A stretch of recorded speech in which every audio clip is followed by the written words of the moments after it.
Let A equals 9, 10 to the power 10 and B 9, 10 to the power 9. We will prove that A to A equals B to the power B. The equality is easy to verify. Our main subject today is to discuss how it is related to the irrational number E.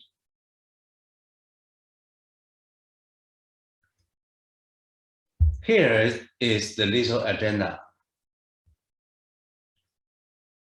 First, I'm going to prove the identity and get it generalized. Then, we will discuss the minimum of the function f of x equals x to the power x, and we will see how it is related to the number E. To prove the identity, we start with the calculation of a to the power a.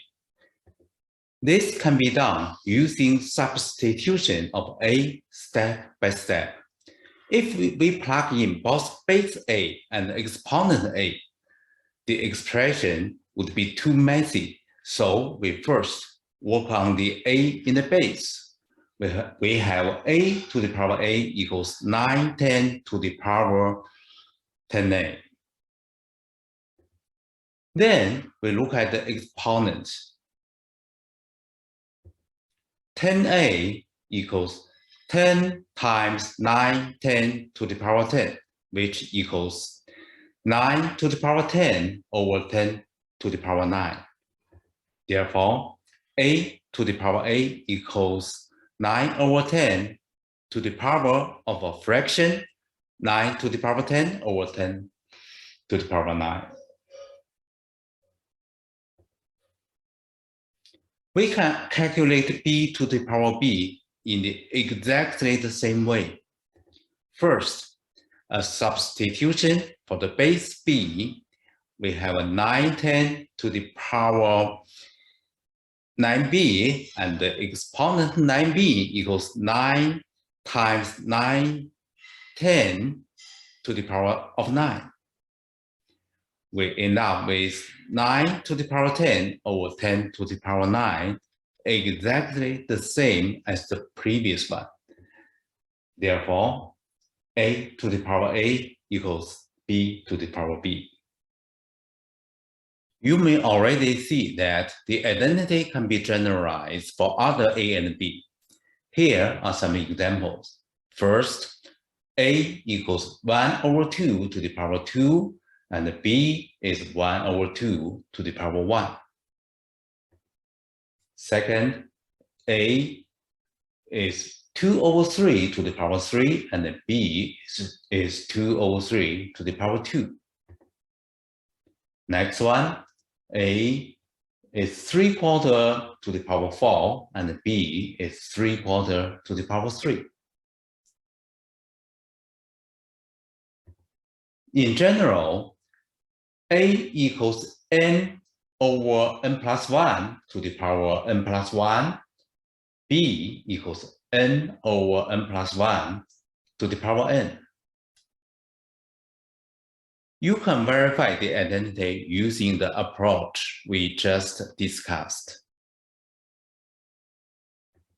Now, let's turn to the second topic, the function f of x equals x to the power x. We can see that the function has a minimum. Here is a close-up at the minimum point m. It is assumed when x is somewhere between 0.3 and 0.4.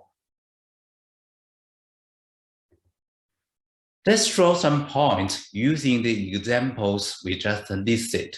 First, a equals 1/2 squared, b is 1/2. We have a to the power a equals b to the power b. We also see that a is on the left side of b, so a is less than b. Moreover, the minimum point is sitting in between. When a equals 2/3 to the power 3 and b equals 2/3 square, we see that the properties still hold and A and B are getting closer. The next example, A is 3/4 to the power 4 and B is 3/4 cubed. They are getting even closer. Let's summarize all the observations and see how they are related to E. First, the function f of x equals x to the power x assumes its minima at x equals 1 over e. If you learn calculus, you will see this by calculating the derivative of the function and find the critical point. But don't worry about this for now. We will see it in a different way, just a moment. Secondly, if we create two sequences, a of n equals n over n plus 1 to the power n plus 1, and b of n equals n over n plus 1 to the power n, then 1 over e is between a of n and b of n, and f of an equals f of bn. Additionally, the limit of an and the limit of bn as n goes to infinity equals 1 over e. The limit of their reciprocals equals e.